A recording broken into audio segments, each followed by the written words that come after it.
السلام علیکم ورحمۃ اللہ وبرکاتہ۔ بسم اللہ الرحمن الرحیم۔ حضور نبی اکرم صلی اللہ علیہ وآلہ وسلم کے دور میں بچوں کی زندگی کیسی ہوتی تھی؟ عہد نبوت میں جو بچہ بھی 7 سال کا ہو جاتا تھا تو ظاہر یہی ہوتا ہے کہ بچے کے دن کا آغاز نماز فجر سے ہوتا تھا، کیونکہ نبی مکرم صلی اللہ علیہ وسلم اپنے صحابہ کرام کو حکم دیا کرتے تھے کہ وہ اپنے 7 سال کے بچوں کو نماز سکھائیں، جیسے کہ سیدنا عمر بن شعیب اپنے والد اور وہ اپنے دادا سے بیان کرتے ہیں کہ رسول اللہ صلی اللہ علیہ وسلم نے فرمایا، تم اپنی اولاد کو نماز کا حکم دو جب وہ 7 سال کی عمر کو پہنچ جائیں، اور 10 سال کی عمر میں انہیں نماز کے لیے ماریں اور ان کے بسترے الگ الگ کر دیں۔ ابو داؤد۔ اس کے علاوہ صحابہ کرام رضی اللہ عنہم اپنے بچوں کو دن میں 3 کاموں میں مصروف رکھتے تھے۔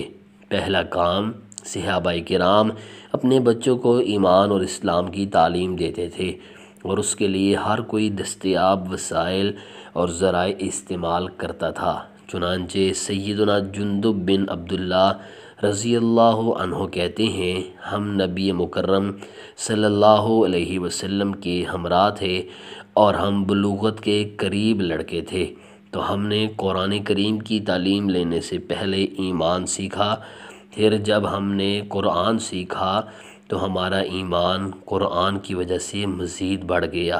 ابن ماجہ۔ سیدنا ابن عباس رضی اللہ عنہما سے مروی ہے کہ رسول اللہ صلی اللہ علیہ وسلم فوت ہوئے تو میری عمر اس وقت 10 سال تھی اور میں نے اس وقت تک محکم صورتیں پڑھ لی تھیں۔ بخاری۔ محکم صورتوں سے مراد مفصل صورتیں ہیں، اور مفصل صورتیں سورہ قاف یا حجرات، اہل علم میں اختلاف ہے، سے سورۃ الناس تک صورتوں کو کہتے ہیں۔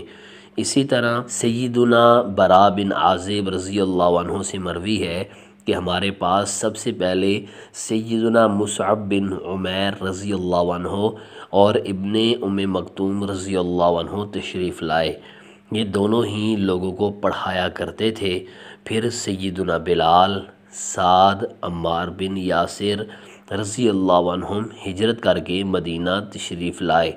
پھر اس کے بعد سیدنا عمر بن خطاب رضی اللہ عنہ بھی صحابہ کرام کے ہمراہ مدینہ تشریف لائے۔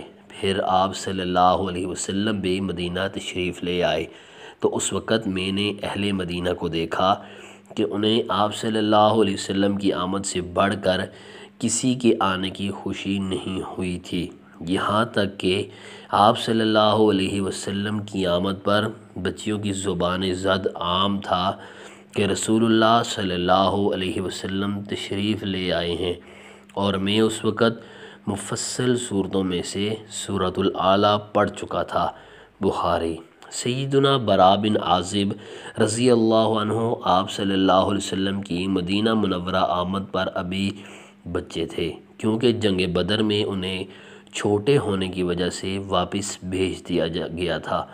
بچوں میں سے جو 7 سال کا ہو جاتا تو بچے کی اہل خانہ اس کو 5 نمازوں کی ادائیگی کا خیال رکھتے تھے، جیسے کہ ابھی بیان کردہ حدیث میں گزرا ہے۔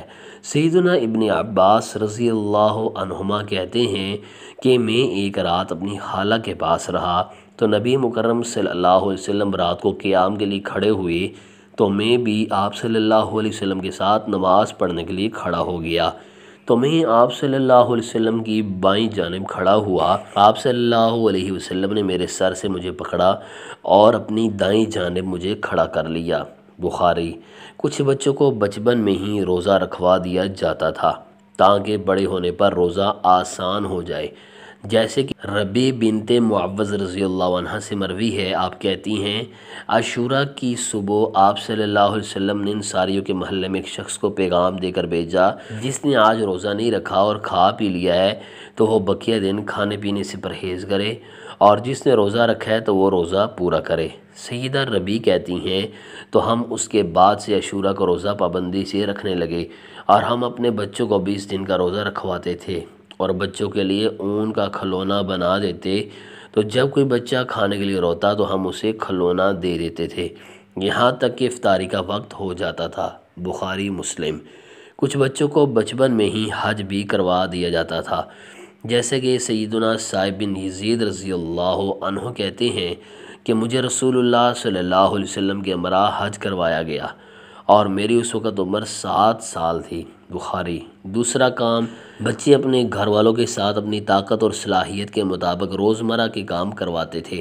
چنانچہ سیدنا انس رضی اللہ عنہ کہتے ہیں کہ آپ صلی اللہ علیہ وسلم جس وقت مدینہ منورہ تشریف لائے تو آپ کا کوئی خادم نہیں تھا، تو ابو طلحہ رضی اللہ عنہ نے میرا ہاتھ پکڑا اور مجھے رسول اللہ صلی اللہ علیہ وسلم کے پاس لے گئی اور عرض کیا، یا رسول اللہ، انس بہت سمجھدار بچہ ہے، یہ آپ کی خدمت کرے گا۔ تو سیدنا انس کہتے ہیں میں نے آپ صلی اللہ علیہ وسلم کی اس دن سے سفر اور حضر دونوں میں خدمت کی، اور آپ صلی اللہ علیہ وسلم نے مجھ سے کبھی کسی کام کے بارے میں جسے میں نے کر لیا ہو یہ نہیں فرمایا کہ یہ کام تم نے اس طرح کیوں کیا۔ اسی طرح کسی ایسے کام کے متعلق جسے میں نہ کر سکا تو آپ صلی اللہ علیہ وسلم نے یہ نہیں فرمایا کہ تو نے یہ کام اس طرح کیوں نہیں کیا۔ بخاری مسلم۔ سیدنا انس رضی اللہ عنہ نے جب آپ صلی اللہ علیہ وسلم کی خدمت شروع کی تو آپ کی عمر اس وقت 10 سال تھی، جیسا کہ سیدنا انس بن مالک رضی اللہ عنہ کہتے ہیں جب آپ صلی اللہ علیہ وسلم مدینہ تشریف لائے تو ان کی عمر اس وقت 10 سال تھی، تو میری نانی اور دادی مجھے نبی کریم صلی اللہ علیہ وسلم کی خدمت پابندی سے کرتے رہنے کی تاکید کرتی رہتی تھیں۔ اس طرح میں نے آپ صلی اللہ علیہ وسلم کی 10 سال خدمت کی۔ چنانچہ آپ صلی اللہ علیہ وسلم کی وفات ہوئی تو میں اس وقت 20 سال کا تھا۔ بخاری۔ تیسرا کام، بچوں کو کھیل کود کے لیے وقت دینا۔ چنانچہ سیدہ عائشہ رضی اللہ عنہ کہتی ہیں کہ میں گھڑیوں کے ساتھ نبی مکرم صلی اللہ علیہ وسلم کے پاس کھیلا کرتی تھی اور میری سہیلیاں بھی میرے ساتھ کھیلتی تھیں، تو جب آپ آتے تو آپ صلی اللہ علیہ وسلم سے ڈر کر میری سہیلیاں چھپ جاتیں تو آپ صلی اللہ علیہ وسلم انہیں میری طرف بھیج دیتے تو وہ دوبارہ میرے ساتھ کھیلنے لگتی۔ بخاری۔ ایسے ہی سیدنا انس بن مالک رضی اللہ عنہ کہتے ہیں کہ رسول اللہ صلی اللہ علیہ وسلم تمام انسانوں میں اخلاق کے سب سے اچھے تھے۔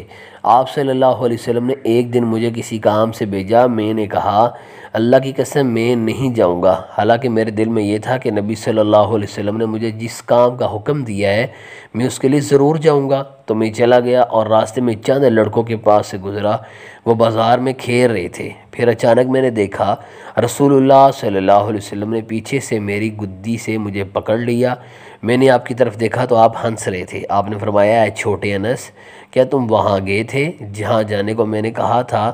میں نے کہا جی ہاں، اللہ کے رسول صلی اللہ علیہ وسلم میں جا رہا ہوں۔ صحیح مسلم۔ ناظرین کرام، ویڈیو اچھی لگی ہو تو پلیز لائک کیجئے۔ مزید سیرت النبی صلی اللہ علیہ وآلہ وسلم پر مبنی ویڈیوز اور واقعات دیکھنے کے لیے ہمارے یوٹیوب چینل کو سبسکرائب کیجئے۔